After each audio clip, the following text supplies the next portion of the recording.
ნეკრონომიკონი საკმაოდ ცნობილი აკრძალული წიგნის სახელია, რომელიც არაერთ ფილმში გვხვდება. ამ წიგნის ისტორია დიდად არ არის ცნობილი, მხოლოდ ის არის ცნობილი, რომ იგი აკრძალულია და მისი ეგზემპლარების შოვნა ძალიან ძნელია. ორიგინალზე ხო ლაპარაკი ზედმეტია. მოვლენები, რომელიც ჰოვარდ ლავკრაფტის წიგნში ხდება, გითრევს და ამავდროს გაშინებს. მიუხედავად მათი მისტიურობისა, გამოგონილი ხანდახან რეალურად გვეჩვენება. მასზე სმენიათ იმათაც კი, ვინც არ იცნობს ლავკრაფტის შემოქმედებას.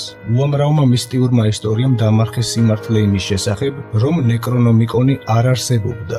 ეტიმოლოგია სიტყვისა ნეკრონომიკონი უცნობია, მხოლოდ ვარაუდები. აკრძალული წიგნის ავტორია არანორმალური არაბი აბდულა არ-ხაზრედი. წიგნი დაწერა 720 წელს, დამასკოში. შემდეგ შეიქმნა რამდენიმე ასლი და თარგმანი. ითვლება, რომ ამ დროისთვის დედანი დაკარგული იყო. ერთ-ერთი ლათინური ასლი მოხვდა ვატიკანში, სადაც ოფიციალურად აიკრძალა 1222 წელს, რომის პაპ გრიგოლ მეცხრეს მიერ. მეორე ასლი კი მოხვდა ინგლისელ მეცნიერ ჯონ დისთან, რომლისგანაც კიდევ ერთი ასლი გააკეთა და გადათარგმნა ინგლისურად. ეს თარგმანი არ შეინახა და ჩვენამდე მხოლოდ ნაწყვეტებად მოაღწია. თუ ლავკრაფტის შემოქმედებას დავუჯერებთ, ნეკრონომიკონის ასლები ინახება ბრიტანეთის მუზეუმში, საფრანგეთის ნაციონალურ ბიბლიოთეკაში, ასევე ჰარვარდის ბიბლიოთეკაში, ბუენოს-აირესის უნივერსიტეტში და მისკატონიქსის უნივერსიტეტის ბიბლიოთეკაში. წიგნის შინაარსზე თითქმის არაფერი ვიცით. აღწერა გვაუწყებს, რომ მისი წაკითხვა როგორც ფიზიკური, ასევე სულიერი ჯანმრთელობისთვისაც სახიფათოა. ძირფესვიანად მის გამოკვლევამ კი შეიძლება ჭკუიდან შეგშალოს.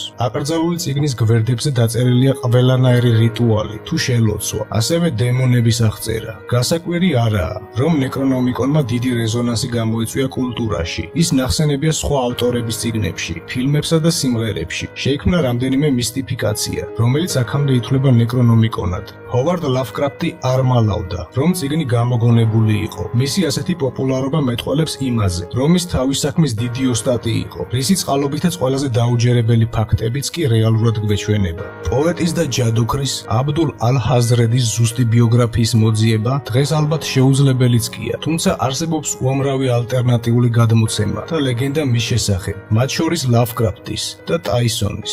ალ-ჰაზრედის დაბადების თარიღი ზუსტად არ არის ცნობილი, მაგრამ დაახლოებით ვარაუდობენ 655 წელს. გადმოცემით, როდესაც დედამისი უდაბნოში მიჰყვებოდა ქარავანს, რათა ენახა საქმრო და გაყოლოდა ცოლად, აბდულზე სწორედ მაშინ დააორსულა ჯინმა, მაგრამ მისი არნახული ღვთისმოსაობა აბათილებდა ამ ხმებს. ყვებოდნენ, რომ ადრეულ ახალგაზრდობაში ალ-ჰაზრედი გახლდათ მაღალი და წარმოსადეგი ჭაბუკი, რომელიც გამოირჩეოდა გრაციოზულობით, უჩვეულოდ თეთრი კანითა და მწვანე თვალებით. ამასთან ცნობილი იყო თავისი ღვთისმოსაობით, წინასწარმეტყველი მუჰამედის სწავლების ერთგულებით და საკვირველი პოეტური ნიჭით. თუმცა ყველაზე გასაოცარი მაინც მისი ხმა იყო. მას შემდეგ, რაც იემენის მმართველმა მოისმინა ბავშვის საოცარი შესაძლებლობების შესახებ, 12 წლის ალ-ჰაზრედი იახლა თავის კარზე. მეფე იმდენად დაატყვევა ყმაწვილის ახალგაზრდულმა სილამაზემ, რომ მამამის შესთავაზა ბიჭის დატოვება თავისთან, რათა იგი აღეზარდათ სამეფო კარის მასწავლებლებს, საკუთარი შვილების გვერდით. ამრიგად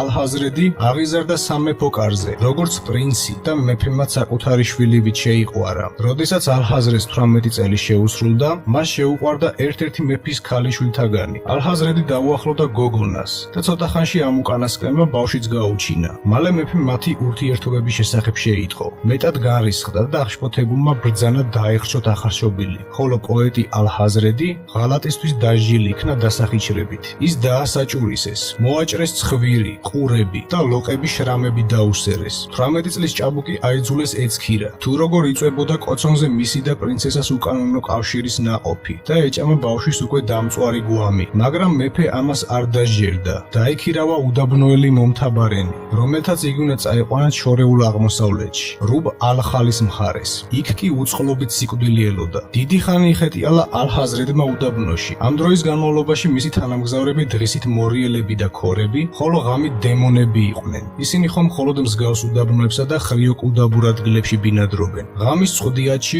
ამ სულებმა მას შეასწავლეს ნეკრომანტია და მიიყვანეს დაიწყეს იქამდე, რომ მან აღმოაჩინა მიტოვებული გამოქვაბულები და მაღაროები, რომლებიც ღრმად ჩადიოდნენ მიწაში. მან უარი თქვა თავის რწმენაზე და დაიწყო თაყვანისცემა უძველესი ტიტანებისა, რომელთაც აღმერთებდნენ უდაბნოს სულები. მან დაიწყო გიჟური ძიება, რათა აღედგინა საკუთარი სხეულის დასახიჩრებული და მოკვეთილი ნაწილები, იმისათვის რომ ტრიუმფი დაბრუნებულიყო იემენში და პრინცესა გამოეცხადებინა თავის ცოლად. მაგიის დახმარებით მან დამალა თავისი სახე და ჩვეულებრივი ადამიანის გარეგნობით დატოვა უდაბნო, რათა მსოფლიოში ეძებნა საიდუმლო სიბრძნე. სიზაში, ეგვიპტის მიწაზე, წარმართი მღვდლების საიდუმლო კულტისგან მან შეიტყო ცხედართა აღდგენის მეთოდიკა და ისწავლა თუ როგორ ეიძულებინა ისინი, რომ შეესრულებინათ მისი ბრძანებები. ქალდიაში ის სრულყოფილად დაეუფლა ასტროლოგიის ხელოვნებას. ალექსანდრიაში ებრაელებთან მან მიიღო ცოდნა დავიწყებულ ენებზე და ინფორმაცია იმაზე, თუ როგორ გამოეყენებინა ხმა ბარბაროსული შელოცვების სიტყვათა წარმოთქმისას. რადგან მიუხედავად იმისა, რომ სასტიკმა მეფემ ჩამოართვა მას ყოველგვარი ტალანტი, სილამაზე და ძალა, ხმა მაინც დაუტოვა. გარდაცვალებამდე ალ-ჰაზრედი დიდი ფუფუნებით ცხოვრობდა დამასკოში. იგი თავისუფლად ახორციელებდა თავის ექსპერიმენტებს ნეკრომანტიაში და სავარაუდოდ სწორედ აქ 730 წელს დაწერა წიგნი ალ-აზიფი, შემდგომში ცნობილი როგორც ნეკრონომიკონი. გადმოგვცემენ, რომ იგი, როგორც ბოროტი ჯადოქარი, ქალაქის მოსახლეობისაგან ბოლომდე მოკვეთილი და შეძულებული იყო. გარდაცვალების თარიღად მიჩნეულია 738 წელი. ამ დროს იგი ძალიან მოხუცი იქნებოდა. Conda.